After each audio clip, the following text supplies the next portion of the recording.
जय Hind friend. Time table के अनुसार आज हमको देखना है केमिस्ट्री, ठीक ना।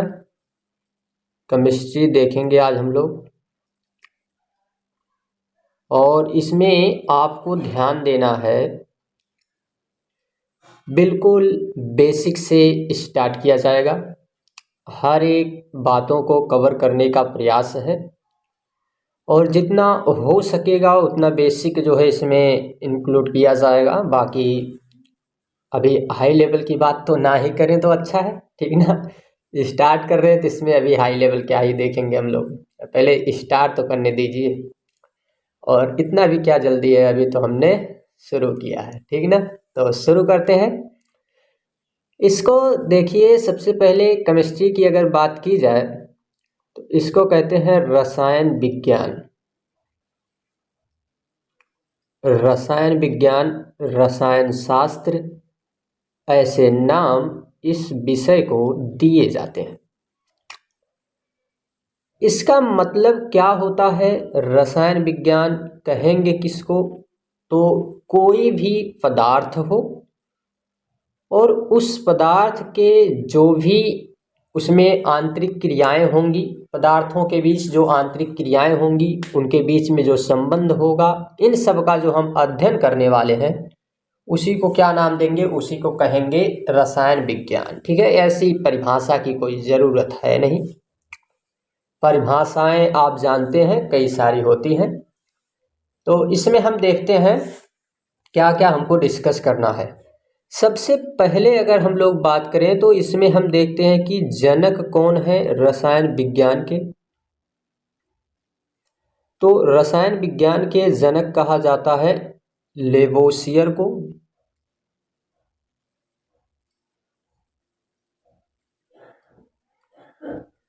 लेवोसियर को कहा जाता है।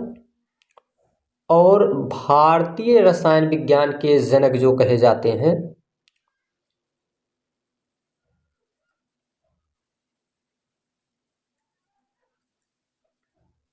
भारतीय रसायन विज्ञान के जनक,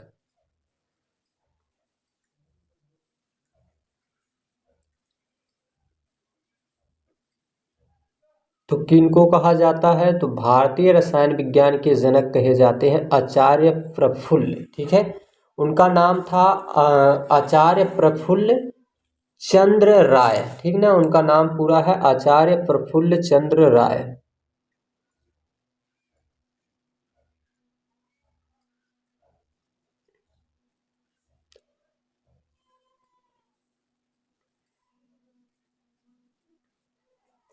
प्रफुल्ल चंद्र राय। और इनका जन्म हुआ था 2 अगस्त 1861 ईस्वी को। 2 अगस्त 1861 ईस्वी को इनका जन्म हुआ। बताया जाता है कि इनके द्वारा ये बहुत ही बड़े रसायन विज्ञान के प्रोफेसर थे, ठीक है। और साथ में काफ़ी कार्य किए हैं, तो इसलिए इनको रसायन विज्ञान का जनक जो है माना जाता है भारत देश में, ठीक। अब हमको देखना है आगे इस विज्ञान के बारे में। तो इसको विज्ञान का भी विज्ञान कहा जाता है, रसायन विज्ञान को विज्ञान का भी विज्ञान कहते हैं, इसको विज्ञान का विज्ञान कहा जाता है, ठीक ना। साथ में ये हम देखते हैं कि इसमें हमको देखने को मिलता है कि पदार्थों का ही अध्ययन है, पदार्थ के बारे में, उनमें क्या आंतरिक क्रियाएं होने वाली हैं, तो उन्हीं की उनकी संरचना कैसी है, उनके संगठन कैसे हैं, इन्हीं सभी का अध्ययन है। तो इसलिए हमको पदार्थ के बारे में देखना है। और पदार्थ के बारे में हम देख रहे हैं तो इसमें हमको ध्यान देना है कि पदार्थ को 2 भागों में हम वर्गीकरण करेंगे, ठीक ना। पदार्थ का वर्गीकरण 2 भागों में किया जाएगा। और पदार्थ का वर्गीकरण हम 2 भाग में करेंगे तो हमको ये देखना है कि सबसे पहले अब हम पदार्थ की बात कर लेते हैं और फिर पदार्थ का वर्गीकरण, ठीक ना। तो पदार्थ की बात करते हैं हम लोग। नेक्स्ट स्लाइड लेते हैं। तो हम देख लेते हैं पदार्थ की बात करते हुए। पदार्थ क्या है, मैटर क्या है।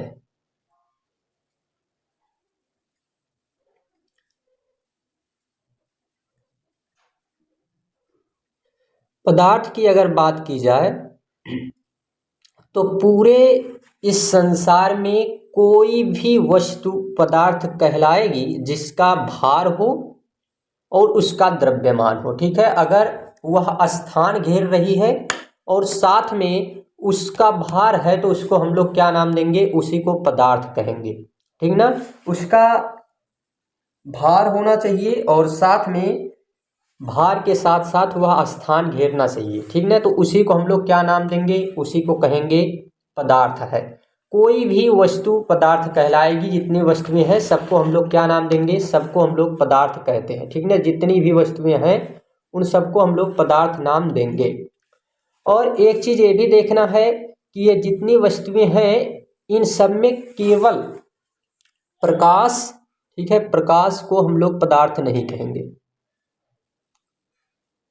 प्रकाश को पदार्थ नहीं कहेंगे क्योंकि ये स्थान इसका, क्योंकि ये कोई जो है इसका भार नहीं है। ठीक ना, पदार्थ का भार नहीं है, इसी कारण से इसको हम लोग क्या कहेंगे, इसको हम लोग पदार्थ नहीं कहेंगे। ठीक ना, और पदार्थ की अगर बात की जाए तो पदार्थ को कई भागों में हम लोग डिवाइड करके देखेंगे। इसका वर्गीकरण हम कई भागों में करने वाले हैं। दो आधार है, ठीक है, दो आधार है जिसके आधार पर हम इसका वर्गीकरण करेंगे। तो कौन कौन से आधार हैं, पदार्थ का वर्गीकरण करने के लिए हम दो आधारों की बात करते हैं।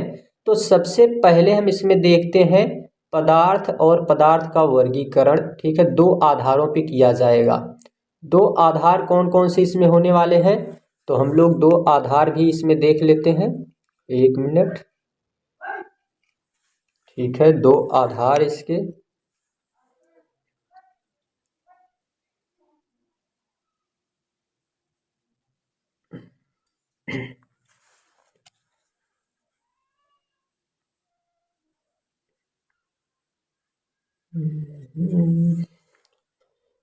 दो आधार इसका हमको देखना है। एक तो रहता है भौतिक आधार और दूसरा रहता है रासायनिक आधार।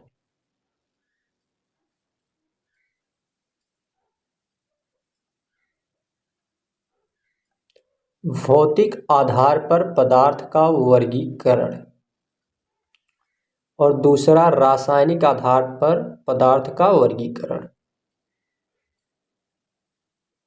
ठीक है सर जी, यहाँ तक तो ठीक है, लेकिन ये बताइए भौतिक आधार और रासायनिक आधार आप कहना क्या चाहते हैं, ये नहीं समझ में आ रहा है ना, आधार ही नहीं समझ में आ रहा है, वर्गीकरण काहे का करेंगे।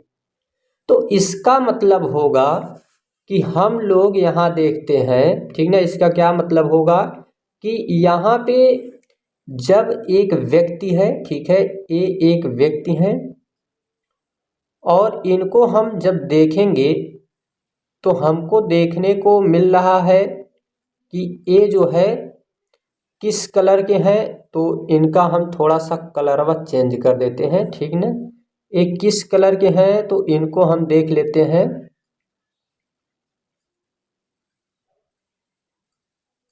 ठीक, इनका रंग कैसा है, काला। ठीक ना, ये है कैसे, पतले, इनके दो पैर हैं, इनके दो हाथ हैं,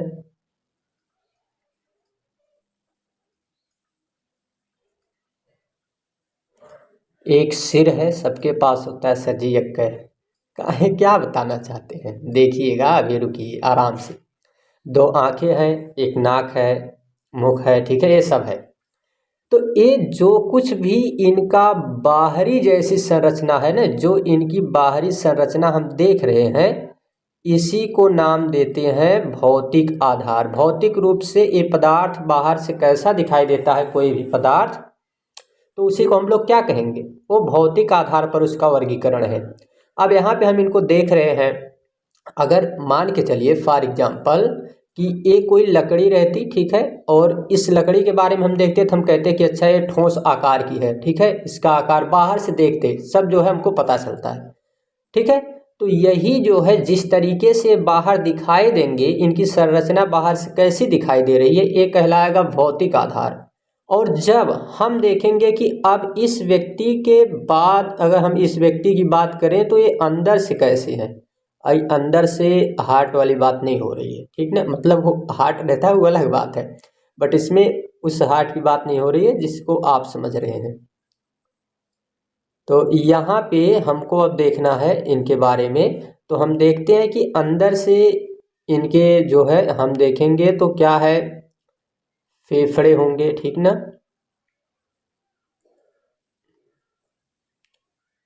अरे क्या बात है, पेन नहीं चल रही है।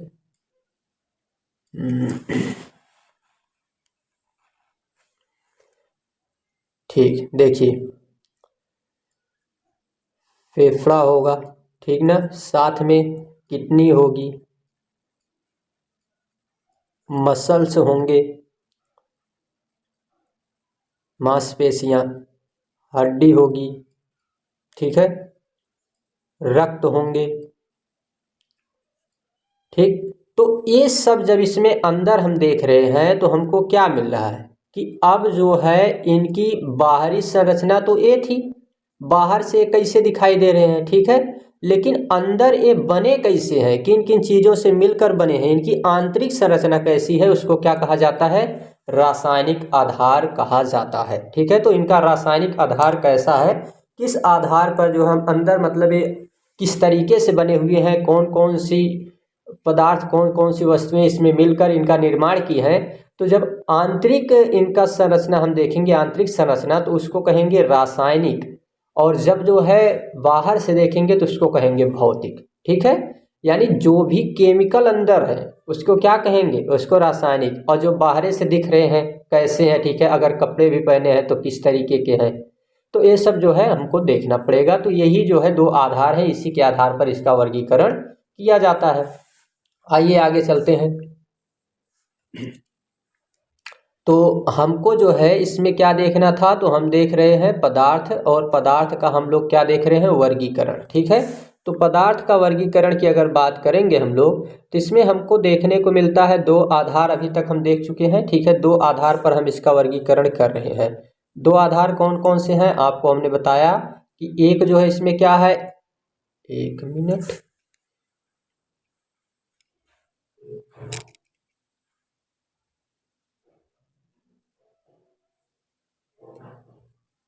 हमने बताया आपको कि इसमें जो है एक आधार क्या है, दिमाग खराब करके रखा है,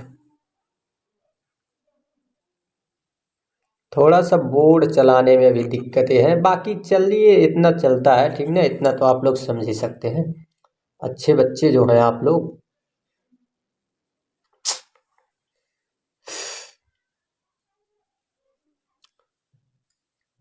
देखते हैं, हमको भी गुस्सा आ जाता है, और पता है आप लोगों को, हमको गुस्सा आता है तो क्या होता है, क्लास छोड़ देते हैं, ठीक ना। इसको नहीं छोड़ने वाले अभी। तो यहाँ पे क्या होगा, पहला भौतिक और दूसरा क्या होता है, रासायनिक। इधर पीट भी नहीं पाएंगे ना किसी को, क्लास से छोड़ना पड़ेगा। भौतिक आधार और इधर रासायनिक आधार। अब सर जी कुछ बता भी दीजिए, खाली ऐसे बस अभी बहकाए जा रहे हैं। तो रासायनिक आधार और भौतिक आधार, आइए देखते हैं, ठीक ना। अब इसका जो वर्गीकरण हम लोग करेंगे तो इसमें भी हमको देखने को मिलता है कि जो भौतिक आधार है, ठीक है, तो भौतिक आधार पे हम इसको 5 भागों में, पदार्थ के गुण जो है भौतिक आधार पर, इसको हम लोग 5 भागों में डिवाइड करते हैं, ठीक है, 5 भागों में इसका वर्गीकरण किया जाता है, ठीक। 5 भाग कौन कौन है, तो सबसे पहला है ठोस। कोई भी पदार्थ, उसकी पहली अवस्था ये हो सकती है कि वो कैसा दिखेगा, जैसे कोई भी पदार्थ है, अब सब तो ठोस दिखेंगे नहीं, बट एक ये भी इसका वर्गीकरण है कि बाहर से हो सकता है कि कुछ पदार्थ ऐसे हों जो कैसे दिखेंगे, सॉलिड दिखेंगे, आपको ठोस दिखेंगे, ठीक है। ठोस कहते किसको है, तो ठोस का मतलब सबसे पहली बात तो इंग्लिश तो इसका होगा सॉलिड होगा, ठीक ना, इंग्लिश तो इसका सॉलिड होगा।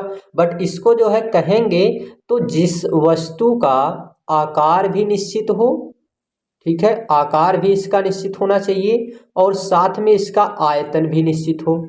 आकार और आयतन जब इसके दोनों निश्चित हों, ठीक ना, आकार और आयतन दोनों निश्चित हों तो उसी को हम लोग क्या नाम देते हैं, ठोस, ठीक है।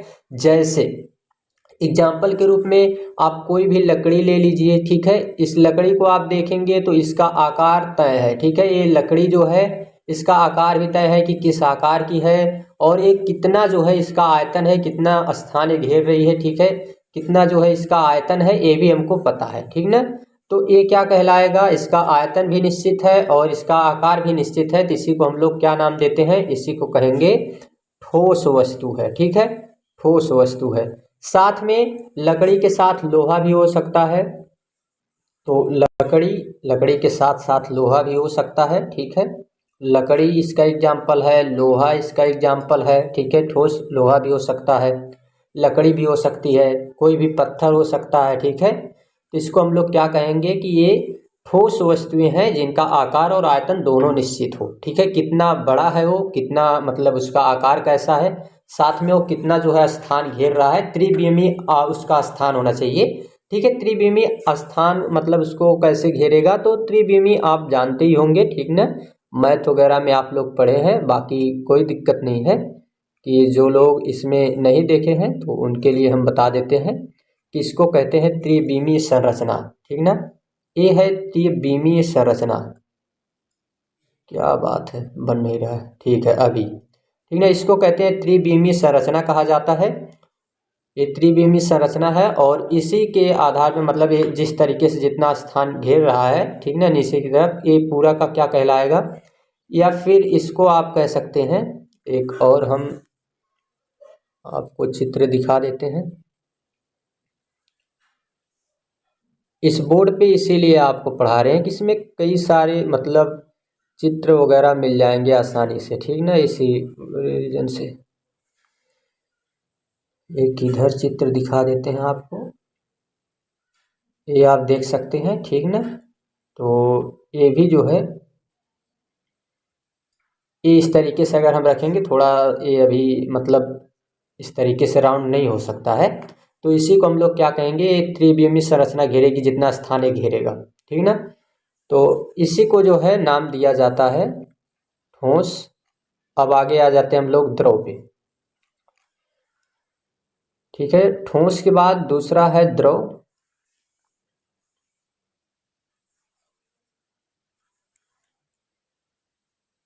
पदार्थ की दूसरी अवस्था इसको कहते हैं द्रव, जिसको कहा जाता है लिक्विड, लिक्विड। और इसके बारे में आपको क्या याद रखना है कि लिक्विड के बारे में याद रखना है कि इसका भी आयतन और आकार दोनों निश्चित होता है, ठीक ना। नहीं नहीं, एक मिनट, इसका आयतन तो निश्चित होगा, आयतन निश्चित होगा बट इसका आकार नहीं निश्चित होता है, इसका आकार निश्चित नहीं होता है, आयतन इसका निश्चित होता है। और ठोस में क्या देखे थे, आयतन और आकार दोनों निश्चित है, बट इसमें क्या है, आयतन निश्चित है और आकार निश्चित है। जैसे एग्जाम्पल के रूप में जल, ठीक, कोई भी तेल हो गया, ठीक है, दूध हो गया, ठीक, इन सबको हम लोग क्या नाम देंगे, इन सबको हम कहेंगे ये द्रव है, ठीक है, जिनका आयतन तो इसका निश्चित है, ठीक ना, बट इसका आकार नहीं निश्चित है, ठीक ना, इसका आकार जो है निश्चित नहीं होता है। इसके बाद हम देख सकते हैं तीसरा जो है उसको कहेंगे गैस। पदार्थ की तीसरी अवस्था गैस है और गैस में ये चीज हम देखते हैं कि उसका ना तो आकार निश्चित है और ना ही आयतन निश्चित है, ठीक, ना ही इसका आयतन निश्चित है। यानी अगर ये किसी स्थान पर आप देख सकते हैं कि जैसे कोई भी एक कमरा है, इस कमरे में कुछ गैसें छोड़ दी जाएं, ठीक है, तो यहाँ पे क्या देखने को मिलेगा कि ये किसी भी प्रकार से कोई स्थान थोड़ी घेर रही है, स्थान नहीं घेरेंगी, ठीक है। तो इसका आयतन भी निश्चित नहीं हुआ और आकार, इसका कोई आकार होने वाला ही नहीं है। जहाँ भी रख देंगे वो वही आकार में हो जाएगा, उसी आकार में। मतलब अगर किसी बंद पात्र में आप रख देते हैं, जैसे गैस सिलेंडर वगैरह होता है, उसमें रखने के बाद तो उसी आकार का हो जाएगा, ठीक है। जहाँ भी रखेंगे उसी आकार का वो हो जाएगा। बट इसमें क्या देखने को हमको मिलता है, अगर कोई कमरा उसको पूरा जल से भर दिया जाए तो वो तो भार उसमें मतलब स्थान तो घेर लिया ना, तो ये पूरा जो है स्थान जो घेर लेगा तो ये क्या कहलाएगा, तब तो इसका आयतन निश्चित हो गया। और आकार तो इसका मतलब जिस भी स्थान पे जैसे रखेंगे तो निश्चित नहीं होता है कि जैसे अगर इसको हम देख रहे हैं कि किसी बाटल में रखेंगे तो बाटल के आकार का हो जाएगा, ठीक ना। बाटल में रखने के बाद हमको मिल रहा है कि ये बाटल का आकार का है। और अगर जो है इसको हम देख रहे हैं कि बाटल के अलावा अगर किसी अन्य पात्र में रख रहे हैं तो उस पात्र के आकार का हो जाएगा। कहीं पर भी इसको रखेंगे उसी आकार का हो जाएगा, तो आकार इसका जो है निश्चित नहीं होता है। तो अभी तक हम लोग तीन इसके पदार्थ के तीन अवस्थाओं को देखे हैं। अब हमको चौथी अवस्था देखना है, और चौथी अवस्था जो है उसको नाम दिया जाता है प्लाज्मा। प्लाज्मा, ठीक है। प्लाज्मा में आपको ये याद रखना है कि ये पदार्थ की चौथी अवस्था है, पहली बात, ठीक है, चौथी अवस्था है।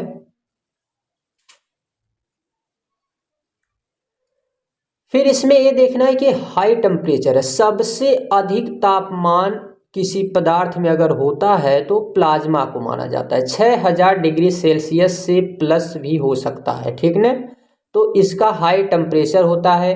प्लाज्मा ये जो है जब काफ़ी ज़्यादा इसमें बहुत ज़्यादा तापमान रहेगा, और इसका मतलब एग्जाम्पल के रूप में अगर आपको याद रखना है तो जैसे तारे जितने होते हैं ना, तारे वो भी प्लाज्मा अवस्था में होते हैं। जैसे सूर्य, हमारा सूर्य क्या है, सूर्य भी एक प्लाज्मा अवस्था में है, ठीक है, सूर्य भी। और इसका भी टेम्परेचर जो है 6000 डिग्री सेल्सियस से होता है। बाकी इसका तो और ज़्यादा हो सकता है, ठीक है। तो उसका आकार वगैरह जो है उस पर तय करता है, जो जियोग्राफी की क्लास में हम लोगों ने बात किया था, ठीक ना। तो ये चीज़ भी यहाँ पे ध्यान देना है। फिर एक पांचवी अवस्था होती है जिसको बोस-आइंस्टीन कंडेंसेट कहा जाता है। Bose-Einstein condensate.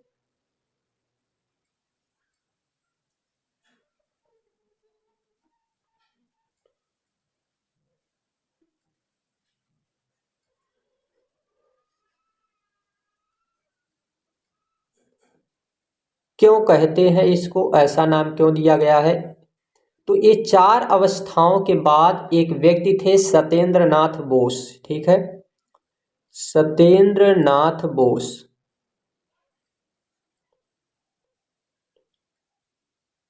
सत्येंद्र नाथ बोस, ठीक है। और ये सत्येंद्र नाथ बोस का कहना था कि इन्होंने एक सिद्धांत दिया, और इनका कहना था कि हम लोग परम शून्य तापमान को हम लोग जो है तय करेंगे, मतलब -273 डिग्री सेल्सियस इसको कहा जाता है, ठीक ना। परम शून्य तापमान यानी सबसे ज़्यादा लोएस्ट तापमान टेम्परेचर कितना है, तो उसको जो है यहाँ पे ध्यान दिया जाता है।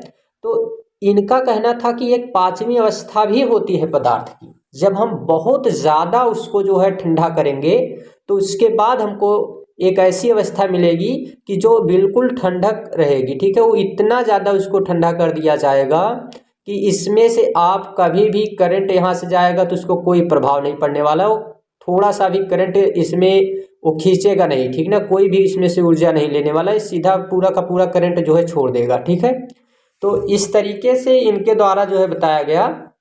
और इन्होंने जब अपना सिद्धांत दिया तो उस समय भी हमारा देश गुलाम ही था, और जब ये अपना सिद्धांत देते हैं तो अंग्रेज लोग इनका सिद्धांत मानने को तैयार नहीं होते हैं। वे लोग सोचते हैं कि क्या बता रहा है, ठीक है। तो ये अपना वो सिद्धांत जो है आइंस्टीन के पास भेजते हैं, और आइंस्टीन इनकी बातों को देखकर दंग रह जाते हैं। तो उन्हीं के द्वारा ये बताया गया, वो सोचते हैं कि ऐसी सोच है इन व्यक्तियों की, तो उन्हीं के अनुसार जो है फिर इसको समर्थन दिया जाता है, और वो खुद लिखवा के भेजते हैं वहाँ से कि ठीक है, इसको सत्येंद्र नाथ बोस के अनुसार इसको अब दोनों के नाम से जोड़ के बनाया गया, तो इसीलिए दोनों का सहयोग था, तो इसीलिए उसको बोस, सत्येंद्रनाथ बोस से और आइंस्टीन कंडेंसेट के नाम से जाना जाता है। कंडेंसेट का मतलब ही होगा कि इसमें सबसे ठंडक अवस्था, ठीक है, जो कितना ज़्यादा वो ठंडा है उसमें, तो इसको जो है हम लोग देखते हैं सबसे लोएस्ट टेम्परेचर। तो ये तो था अभी भौतिक आधार पर 5 प्रकार से इसका 5 जो है वर्गीकरण है, 5 अवस्थाएं इसकी हैं। अब आगे हम लोग देखते हैं जो रासायनिक आधार पर, तो ये तो भौतिक था, अब रासायनिक की बात कर लेते हैं।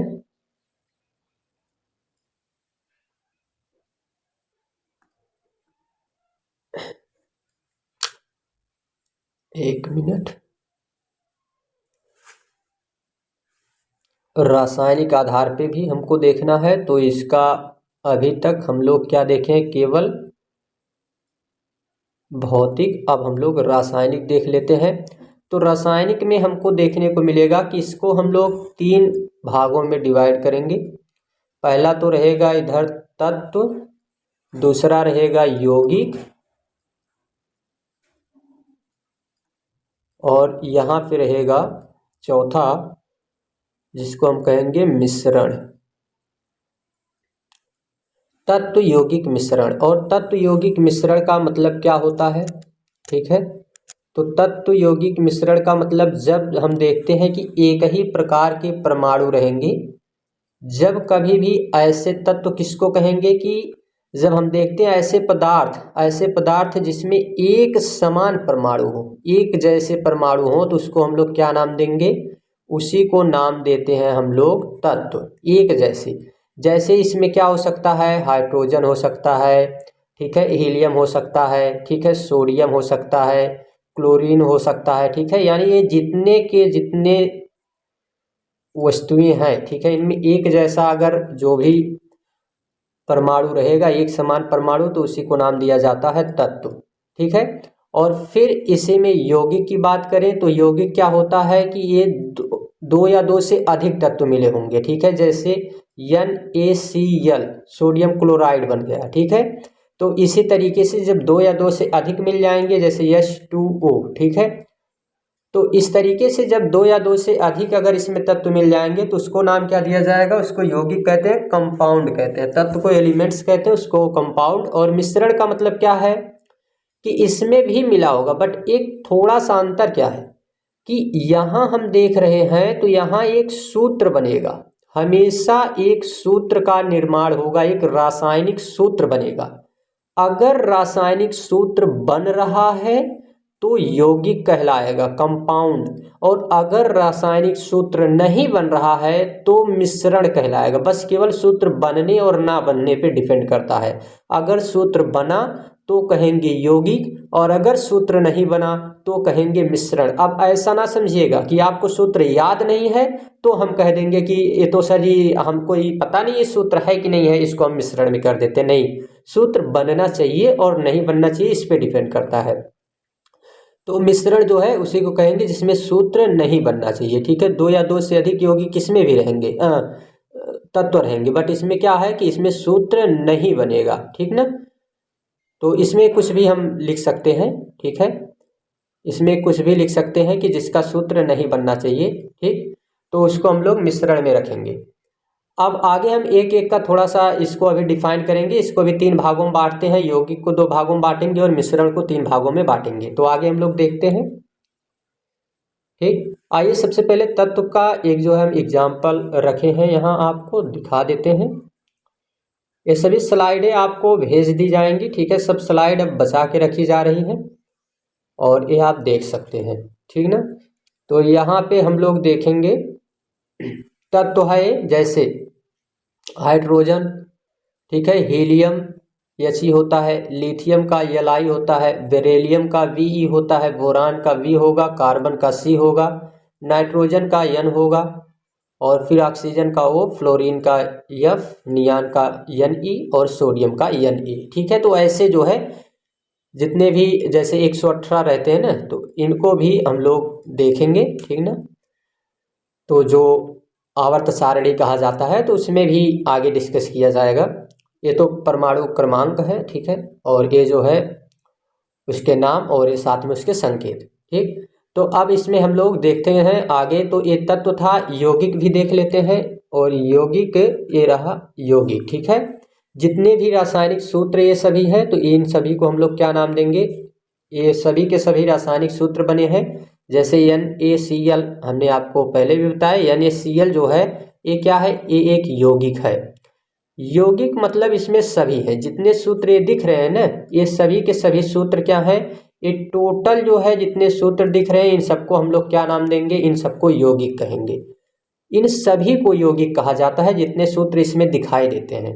लेकिन तत्व को हमने बताया कि तत्व क्या होता है। तो तत्व जो है, तत्व के बारे में बस इतनी सी बातें आपको याद रखना है कि एक समान जो है उसमें क्या रहेंगे, परमाणु रहेंगे, ठीक।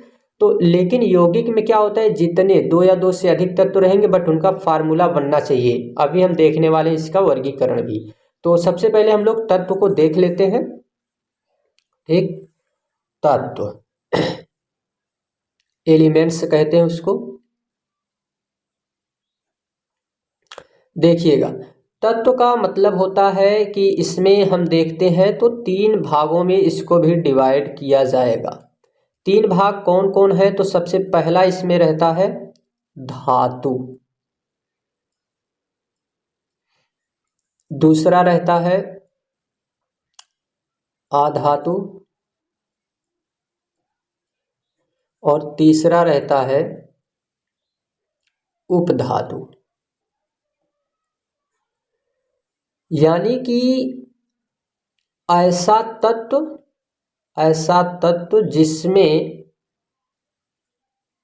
जिसमें धारा प्रवाहित नहीं होती है, तो इसी कारण से इसको क्या नाम दिया, प्रवाहित होती है, इसी कारण से इसको नाम दिया जाता है चालक, ठीक है। इसमें धारा प्रवाहित होती है, चार्ज पार्टिकल इसमें गति करते हैं, इसमें प्रवाहित होते हैं, तो इस कारण से इसको क्या नाम दिया जाता है, इसको चालक कहते हैं। धातु को चालक कहा जाता है और इसमें धारा प्रवाहित होती है, ठीक है। तो इसमें जैसे लोहा हो गया, ठीक है, लोहे को हम इसमें रखेंगे, ठीक, लोहे को इसमें रख सकते हैं हम लोग, लोहा इसी में रख सकते हैं धातु में, ठीक है, चालक जिसको कहते हैं। कापर भी इसी में रख सकते हैं, एग्जाम्पल के रूप में आपको याद रखना है। लाइट थोड़ी सी अभी ठीक है, ठीक। तो लोहा इसी में रख सकते हैं हम लोग, और लोहे के साथ साथ इसी में कापर को रख सकते हैं, ठीक है। सोना चांदी को रख सकते हैं, सोना इसी में आएगा, चांदी इसी में आएगा, ठीक है। इन सबको हम लोग रख सकते हैं धातु के रूप में। फिर अधातु क्या होता है, तो अधातु में हम देखेंगे कि ऐसे तत्व जिसमें धारा नहीं प्रवाहित होती है, ठीक है, जिसमें धारा नहीं प्रवाहित होगी, और तत्व ये जो धातु था इसमें धारा प्रवाहित होती है। तो इसमें धारा नहीं प्रवाहित होगी, तो ऐसे कौन से एग्जाम्पल, जैसे लकड़ी उस तरीके से रख सकते हैं, ठीक है, उसमें भी धारा किसी प्रकार से कोई प्रवाहित होने वाली नहीं है, ठीक है। कार्बन को रख सकते हैं, कार्बन में भी नहीं होती है, ठीक है। फिर ऑक्सीजन को रख सकते हैं, मतलब गैस। अब यहाँ पे आप देखेंगे ट्रांसफार्मर से आपने ऑक्सीजन लिया तो आपको करंट थोड़ी मार देगा, तो ऑक्सीजन में भी धारा प्रवाहित नहीं होती है, इसको भी अधातु कहेंगे। फिर इसी के साथ साथ आगे हम लोग देखते हैं, तो एक होता है उपधातु जिसको कहा जाता है अर्धचालक, इसको कहते हैं कुचालक, और इसको कहते हैं अर्धचालक।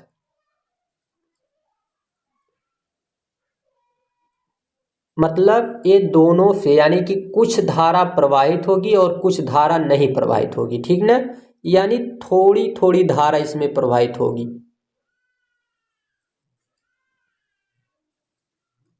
इसमें थोड़ी थोड़ी धारा प्रवाहित होती है, ठीक है, बहुत कम करंट आएगा।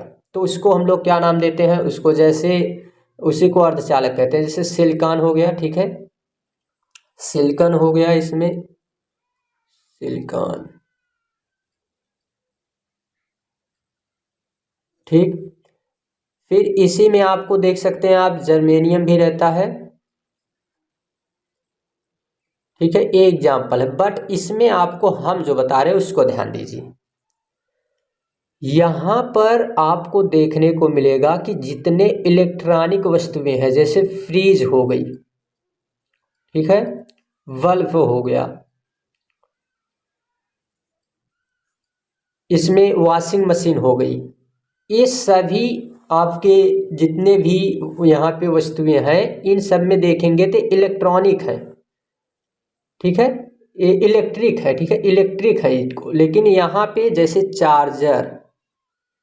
चार्जर से आप देखते हैं कि यहाँ पे जब फ़ोन चार्ज किया जाता है तो उसकी ये जो पिन होती है, ठीक ना, ये चार्जर रहा, और यहाँ से चार्जर से हमको देखने को मिलेगा कि जो पिन आई है ना, इस पिन में हमको देखने को मिलेगा कि अगर इसको हम हाथ में भी पकड़ लेते हैं तो कोई दिक्कत नहीं होती है, ठीक है, कुछ नहीं होता है, क्योंकि इसमें बहुत कम चार्ज जो है प्रवाहित होते हैं। तो इसको इलेक्ट्रॉनिक कहेंगे और इसको क्या कहेंगे, इलेक्ट्रिक कहेंगे। तो यहाँ पे धारा बहुत कम प्रवाहित होती है और इधर धारा जो है तेजी से प्रवाहित होती है, ठीक ना। तो धातु, उपधातु और फिर अधातु, ये सब आपको इसमें तत्व का वर्गीकरण था, ठीक है। आगे हम देखते हैं तो मिश्रण में देख लेते हैं, और अभी यौगिक भी देखना है, ठीक है, अभी तो यौगिक भी देखना, हम मिश्रण पे जा रहे हैं, अभी क्लास लंबी चलेगी। यौगिक,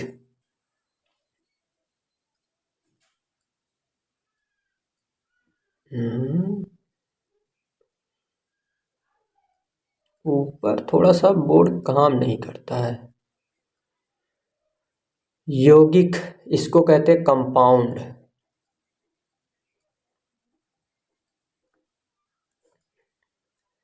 यौगिक में दो प्रकार से इसको हम बांटेंगे, दो या दो से अधिक तत्व मिले होते हैं।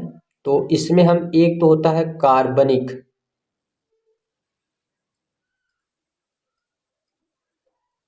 दूसरा होता है अकार्बनिक, ठीक, कार्बनिक अकार्बनिक, इसको ऑर्गेनिक और इसको इनऑर्गेनिक कहते हैं। अब इसमें देखना है, कार्बनिक का मतलब जिसमें ऐसे यौगिक जिसमें कार्बन हो, ठीक है, कार्बन की उपस्थिति हो, कार्बन इसमें अनिवार्य रूप से हो, तो उसी को क्या नाम देंगे, उसी को कार्बनिक कहेंगे। जब कार्बन अनिवार्य रूप से हो, ठीक है, अनिवार्य रूप से जब कार्बन रहेगा तो उसको क्या नाम दिया जाएगा, उसको नाम दिया जाएगा कार्बनिक, ठीक है। और जब जो है हम देखेंगे कि कार्बन उसमें ना हो, ठीक है, कार्बन की अनिवार्यता ना हो, कार्बन नहीं है, तो उसको नाम क्या दिया जाएगा, उसको नाम दिया जाएगा अकार्बनिक, ठीक है। इसके एग्जाम्पल के रूप में यहाँ H2O, NaCl, ठीक है, इधर हम लोग क्या रख सकते हैं, तो इधर CH4, ठीक, CH4 को भी रख सकते हैं, ये इसमें क्या आ जाएगा, ये कार्बनिक अकार्बनिक में आ जाएगा। फिर CO2 को भी रख सकते हैं, CO2। बट यहाँ एक चीज़ ध्यान देना है, यहाँ कैपिटल C के साथ अगर स्मॉल ओ आ गया ना तो ये जो है नहीं कहलाएगा तब, ठीक, तब उसको हम लोग नहीं रखेंगे इसमें कार्बनिक में। हमेशा जब भी कैपिटल C के साथ स्मॉल कोई भी अक्षर यहाँ पे आ जाएगा तो उसको जो है हम लोग कार्बनिक में नहीं रखेंगे, बल्कि वो अकार्बनिक रहेगा, ठीक ना। बाकी कार्बनिक में केवल उसी को रखा जाएगा जो कैपिटल C के बाद कोई ना कोई एक कैपिटल लेटर दूसरा आएगा, ठीक, तो उसी को रखा जाएगा। इसके लिए भी हम लोग थोड़ा सा ये फोटो देख लेते हैं, एक जो अभी हमने यहाँ पे ऐड किया था, एक मिनट,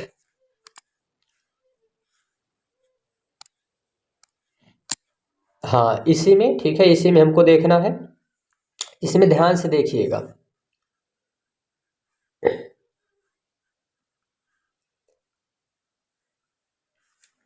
यहाँ देखिए, ठीक है, यहाँ ए आपका कार्बनिक नहीं है, ए भी कार्बनिक, ए कार्बनिक है, ठीक है, NaCl हमने उसमें रख दिया क्या, सॉरी फॉर दिस, वहाँ पे हमने शायद NaCl रख दिया, ठीक ना। तो ए जो है आपका क्या कहलाएगा, NaCl, ए कार्बनिक ही कहलाएगा, इसको याद रखना है, कार्बनिक ही कहलाएगा, ठीक है। यहाँ ए भी कार्बनिक है, बेकिंग सोडा, इसमें धावन सोडा भी है, और फिर ए एक नहीं है, ठीक ना, जैसे कास्टिक सोडा, कास्टिक सोडा नहीं है, इसको कहेंगे अकार्बनिक,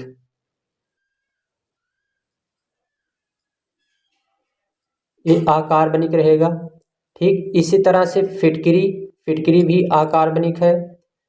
फिर ये लाल दवा, ये भी अकार्बनिक है। कास्टिक पोटास ये भी अकार्बनिक है, ठीक है। तो ये चूने का पानी ये भी जो है क्या है, ये भी अकार्बनिक रहेगा। तो इस तरीके से हम यहाँ ध्यान देंगे कि ये कार्बनिक और अकार्बनिक, इतना ध्यान देना है आपको, ठीक ना। आगे हम लोग चलते हैं, तो आगे हम लोग देख लेते हैं अभी मिश्रण में। मिश्रण,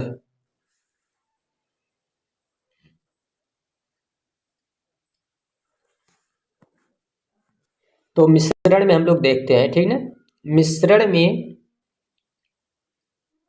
आपको क्या ध्यान देना है, दो प्रकार का ये भी रहेगा। एक तो कहलाएगा समांगी मिश्रण और दूसरा कहलाएगा विषमांगी मिश्रण। विषमांगी मिश्रण, ये दो होते हैं, ठीक है। अब देखिए ध्यान से देखना है, समांगी मिश्रण किसको कहेंगे, ठीक है, और विषमांगी मिश्रण किसको कहेंगे। तो समांगी मिश्रण की अगर बात की जाए तो यहाँ पे हम देखते हैं कि ये जो है क्या था, तो समांगी और विषमांगी में, पहले विषमांगी से एग्जाम्पल हम लोग शुरू करते हैं। यहाँ देखिए ये एक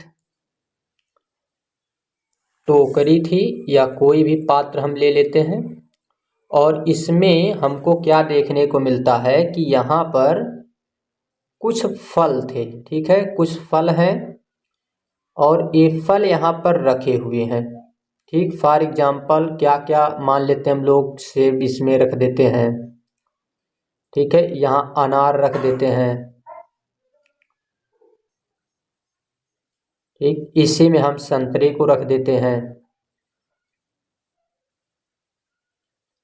सब यहाँ पे रखे गए थे और जब इसको हम देख रहे हैं कि एक साथ यहाँ पे रखा गया है, एक में सब मिलाया गया है, एक ही टोकरी में रखा गया है, बट अभी भी क्या दिख रहा है, अभी भी ये दिख रहा है हमको, इसके एक एक अवयव दिखाई दे रहे हैं। ऐसा मिश्रण जिसके हर एक अवयव दिखाई दें, अलग अलग दिखाई दें, उसी को हम लोग क्या नाम देंगे, उसी को नाम देंगे विषमांगी मिश्रण। जैसे ये तो थोड़ा सा बड़े में है तो कहेंगे सर जी वो तो दिखाई देगा, मान के चलिए थोड़ा सा एक और एग्जाम्पल लेते हैं कि एक पात्र है और इसमें दालें रखी गई हैं, ठीक है, इसमें कुछ दालें रखी गई हैं और ये दालें जो हैं आप देख सकते हैं कि कुछ अरहर की दाल है, कुछ मूंग की दाल है, कुछ चने की दाल है, ये इसमें दालें रखी गई हैं, अरहर की दाल, मूंग की दाल, चने की दाल, ठीक है। ये इसमें कुछ जो दालें रखी गई हैं तो इसमें आपको देखने को मिलेगा कि ये जितनी दालें थी ये सब जो है अलग अलग दिखाई दे रही हैं, भले हम एक साथ इनको मिलाए हैं, अलग अलग ये दिखाई दे रही हैं, इनके अवयव दिखाई दे रहे हैं। जब इनके अवयव दिखाई देंगे ना तो इसको नाम देते हैं विषमांगी मिश्रण। बट अब आप समझिएगा, जब हम इसी दाल को पका देंगे, ठीक है, अब इस दाल को पका दिया गया और इस फल का, ये जो फल था ना इसका हमने जूस तैयार कर दिया, इसको हम जूस तैयार कर दिए, तो अब हमको देखने को मिलेगा कि ये जूस जो हमने तैयार करके रखा, इसमें भी आप नहीं बता सकते हैं कि कौन सा पदार्थ कितना है, यहाँ तो आप मात्रा भी बता सकते हैं, इनकी मात्रा आप बता सकते हैं देख करके, यहाँ भी बता सकते हैं इसकी मात्रा, बट यहाँ पर आप मात्रा भी नहीं बता सकते हैं कि कौन कितना, और हर एक समान मात्रा में रहेंगे। अब जो है समांगी का मतलब है कि समान मात्रा भी यहाँ मिलेगी। और दाल भी जब तैयार किया गया है तो दाल भी तैयार करने के बाद आपको देखने को मिलेगा कि इसमें भी आपको समान जो है मात्रा दिखाई देगी, ठीक है। तो इस तरीके से यहाँ पर दाल अब रख दिए हैं और ये दाल जो है तैयार हो गई है, दलिया बन के तैयार हो गई है। तो इसमें अब आपको देखने को मिलेगा कि यहाँ अब आप नहीं पहचान पाएंगे कि कौन सा कितना मात्रा, कौन अरहर की दाल है और कौन मूंग की दाल है, अब इसमें आपको पहचान में नहीं आने वाला है क्योंकि अब ये तैयार हो गई है। अब हम यहाँ पे आपको खाने के लिए दे देंगे तो आप जो इसको पहचान के नहीं बता सकते हैं कि इसमें कितना जो है हमको क्या दिया गया है, ठीक है, और यहाँ पे आप बैठ के आसानी से खाएंगे तो आपको कोई भी पता चलने वाला नहीं है, ठीक ना।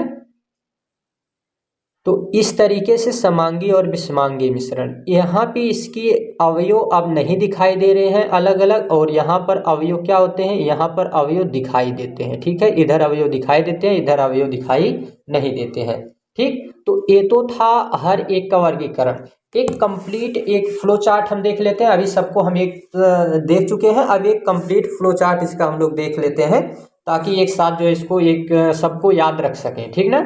तो एक कंप्लीट फ्लो चार्ट के लिए आप लोग अभी रुकिए, अभी जाना नहीं इतने जल्दी आप लोगों को। तो एक कंप्लीट फ्लो चार्ट के लिए आपको ध्यान देना है। सबसे पहला हमको क्या ध्यान देना है कि इधर हमने आपको बताया कि हम क्या पढ़ रहे हैं, तो हम पढ़ रहे हैं पदार्थ के बारे में, ठीक है। और पदार्थ के बारे में जब हम लोग पढ़ रहे हैं तो पदार्थ को हम देख रहे हैं, इसको हमने दो भागों में डिवाइड किया है, दो आधार पर। एक तो हमारा पहला आधार क्या है, इसमें हमने पहला आधार लिया है, पहला आधार हमने इसमें क्या लिया है, तो पहला आधार है हमारा भौतिक और दूसरा आधार है हमारा रासायनिक, ठीक है। तो भौतिक आधार पर और रासायनिक आधार पर इसको हम लोग विभाजन इसका करेंगे, भौतिक आधार और रासायनिक आधार पर, भौतिक आधार और रासायनिक आधार पर, ठीक ना। तो यहाँ देखते हैं हम लोग, सबसे पहला जो यहाँ आपको याद रखना है भौतिक आधार। अब इनके बारे में हम बता चुके हैं, तो ये आपको अब जो है सही लगेगा, भौतिक आधार और रासायनिक आधार,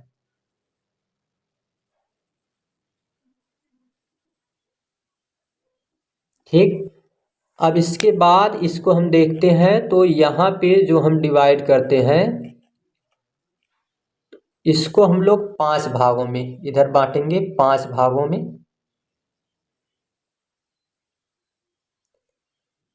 एक मिनट,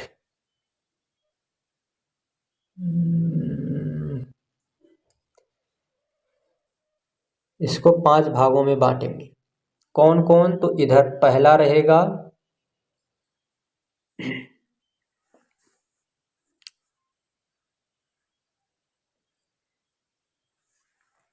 पहला इधर क्या रहने वाला है, तो पहला रहेगा ठोस, दूसरा रहेगा द्रव, तीसरा रहेगा गैस, चौथा रहता है प्लाज्मा, और पांचवा रहता है बोस आइंस्टीन कंडेंसेट। तो इसको कहेंगे VEC, बोस आइंस्टीन कंडेंसेट। अब रासायनिक आधार पर जो इसको विभाजन किया जाता है, तो रासायनिक आधार पर हम देखते हैं कि इसका विभाजन जो किया जाता है, यहाँ पर हमको देखने को मिलेगा रासायनिक आधार। तो इसके आधार पे हम देखते हैं,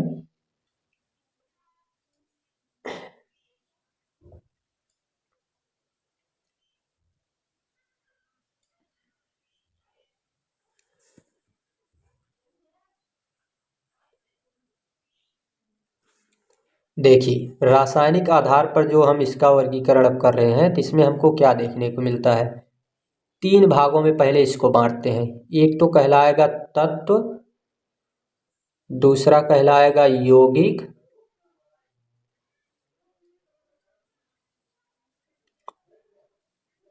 और तीसरा कहलाता है मिश्रण,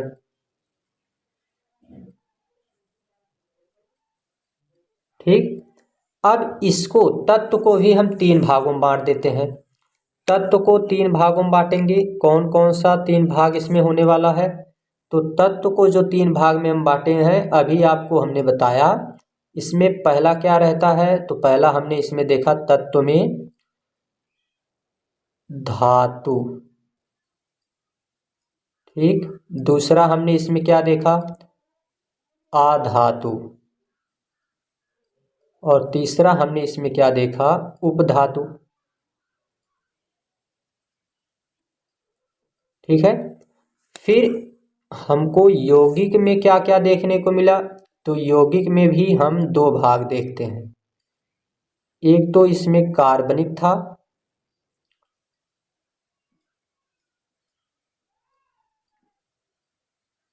और एक इसमें क्या रहेगा, एक रहता है इसमें अकार्बनिक।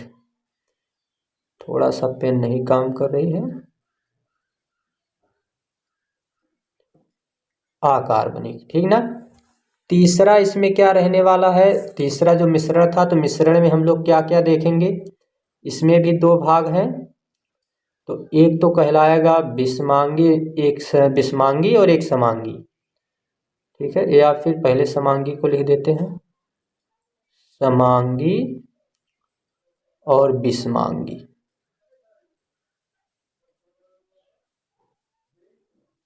विषमांगी, ठीक है, समांगी और विषमांगी, ठीक। तो ये तो क्या है, ये पदार्थ का वर्गीकरण है, भौतिक आधार पर, रासायनिक आधार पर।